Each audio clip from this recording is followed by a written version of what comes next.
Hello friends. In this chapter, we are going to discuss architecture governance. The first question is, what is governance?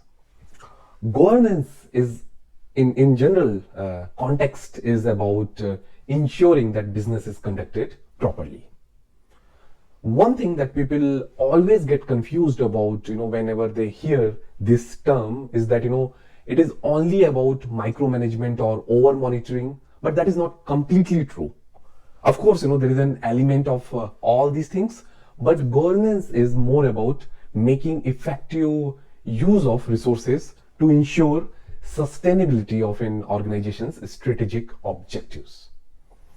Governance in itself is a broad topic, and there are many areas where governance activities are necessary or needed. So you have corporate governance, technology governance, IT governance, and the one that we are talking about here is architecture governance.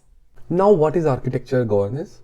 Architecture governance is the practice by which enterprise architectures and other architectures are managed and controlled at an enterprise level. So there are three primary functions or activities that architecture governance needs to perform. Number one, implementing a system of controls over the creation and monitoring of all architectural components and activities to ensure the effective introduction, implementation, and evolution of architectures within the organization. Number two, implementing a system to ensure compliance with internal and external standards, other regulatory obligations, if at all there are any. And the third one, which is very important, to ensure accountability at different levels. Also, you need a governance framework, right? Obviously, you need a governance framework to perform all these activities, to perform your architecture governance tasks. So, TOGAF architecture governance can help you there. It provides you a framework that you can use to perform your architecture governance activities.